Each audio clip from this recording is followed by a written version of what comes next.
Okay, just waiting to get everything set up.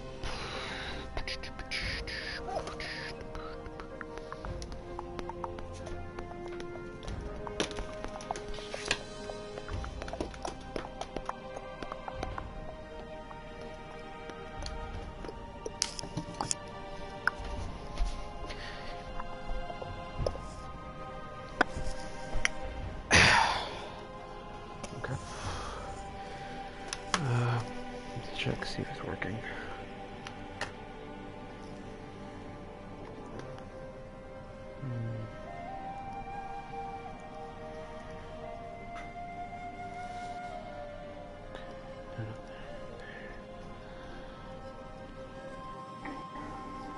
There we go. Hold on.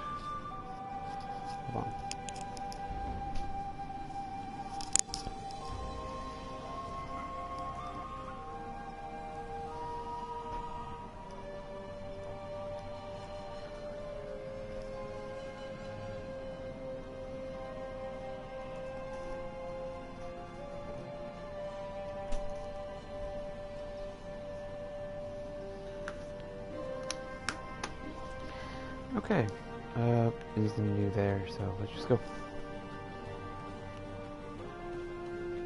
Happened earlier, the leaders got the character drunk, stole the stone, so I should just contact the girl. Maybe I'll do this all over again. Forget it.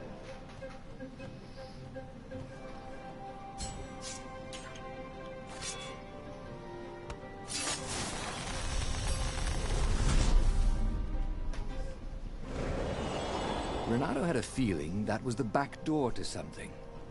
But what?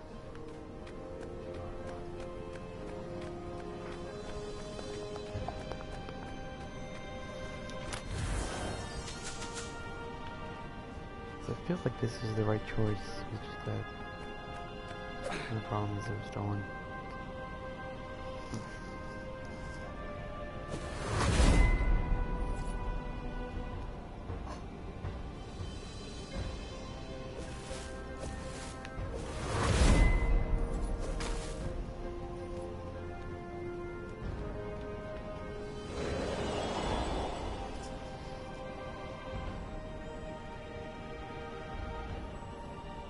As she ran forward, Renato noticed that some ravens were starting to ignore him. Just running away. Who are they running from? Some hero of the revolution? If some other so-called hero of the revolution had the stone and tried to take his victory and his medals, Renato's gotta be seriously pissed off. He was the hero, not some other bozo.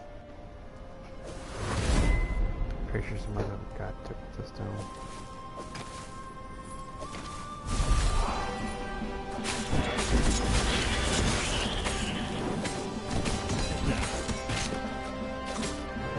Okay.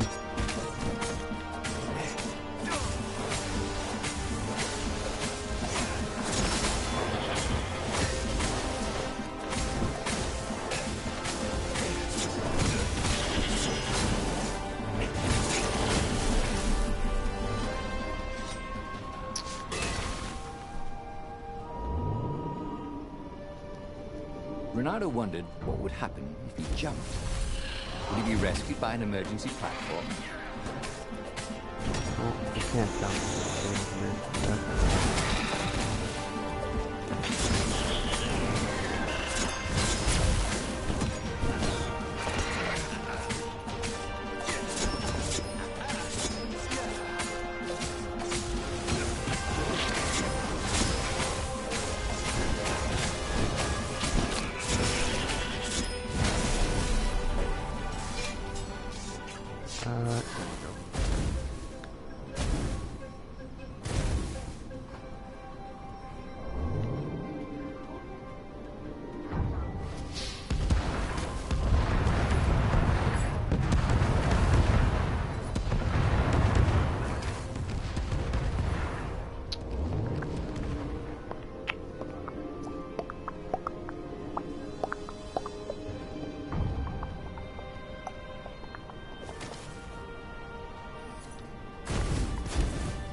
Okay.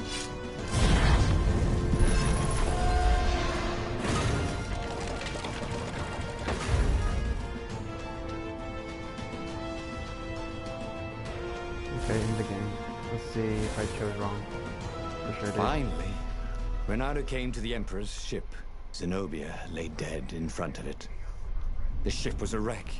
Ravens lay dead, sprawled everywhere. Bloody feathers spattered across the deck and the dock. The council speaker came out. She was waving a sword around like a flag. "Look at me, Renato!" Of course, that's She the frog croaked. stole the The stone. Iblis stone on the sword was black as coal. "Now I will be Empress, and all shall tremble before me," she croaked. So the stone had her.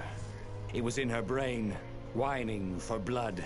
"I'm afraid I can't allow that," said Renato, and moved to fight her.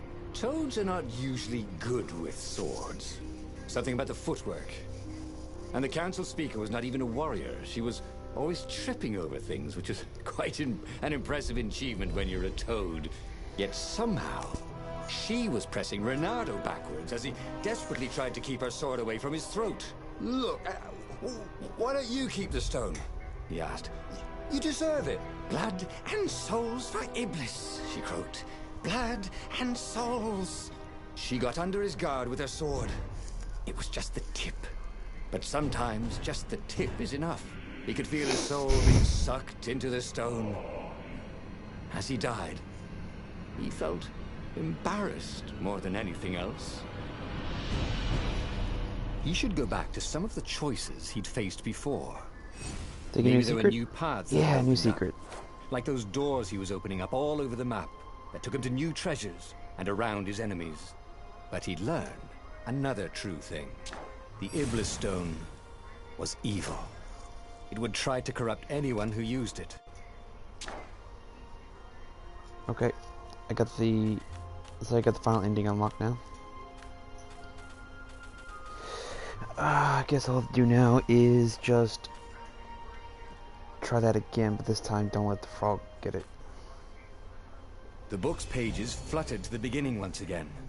Faster than before? And he fell. The clouds parted over the Isles of Boreas. It was time to choose. The rebellion was in trouble. Ravens were scouting for the secret rebel base. They needed a game changer.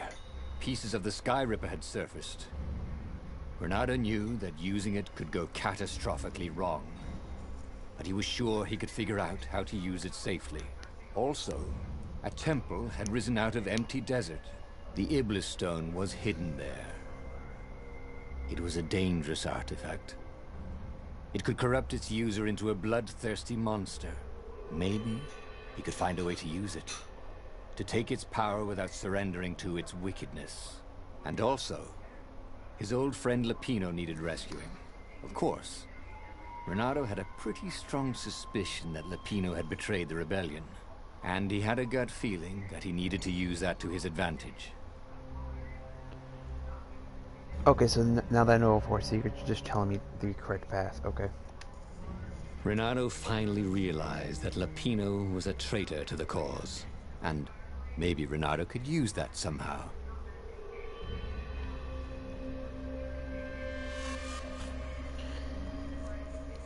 Renato couldn't quite put his paw on when he'd realized Lapino was working for the Empire. He'd never exactly seen Lapino sending coded messages to the palace, but he was sure.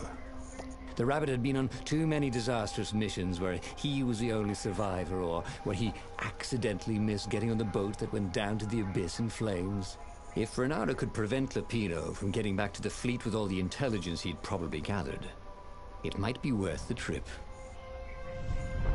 Okay.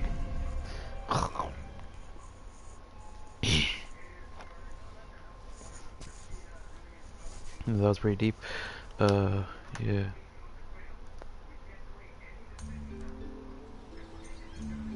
Oh, there we go. Now I have the chat up. I don't think there's any messages.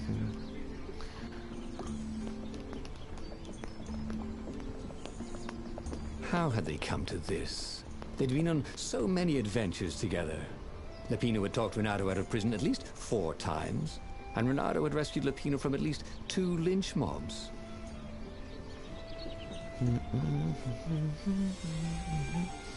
Okay, let's make this quick. I'm on my break in literally 2 minutes.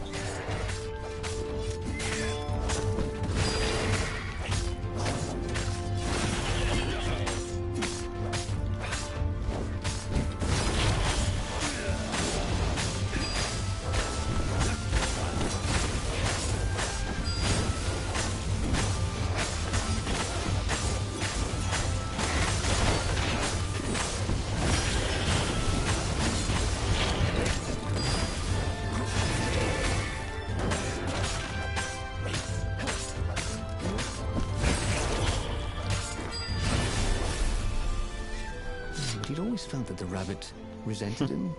Lupino was hilarious because he was so down on himself and everyone else. But behind the laughs, he wasn't a happy camper.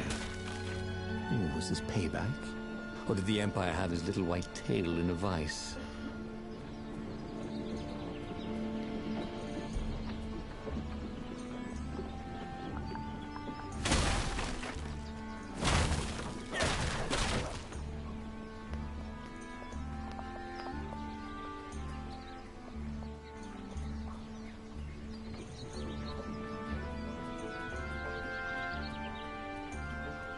I don't remember there being this much space.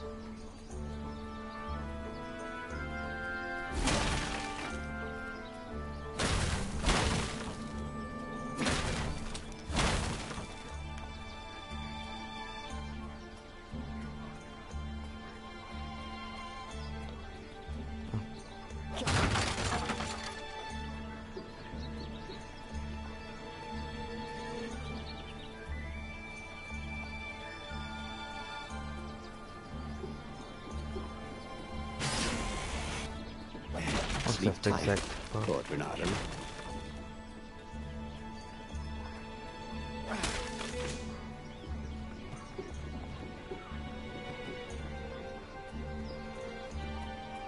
I think that's the way it wants to go.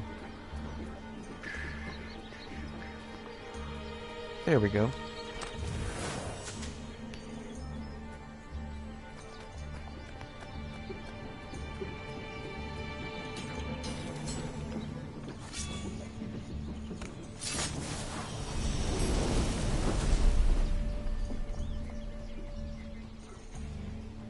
What was behind that door?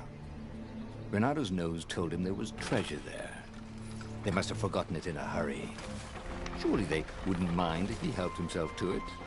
After all, they wouldn't even know.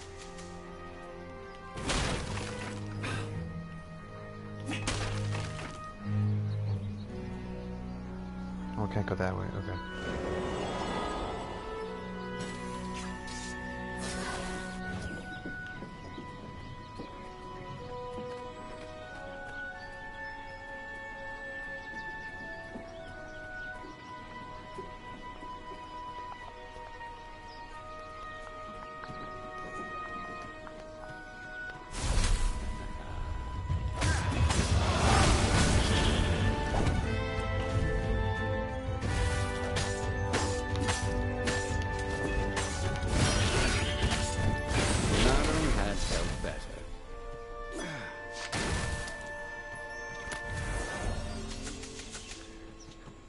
Wait, where's the way out?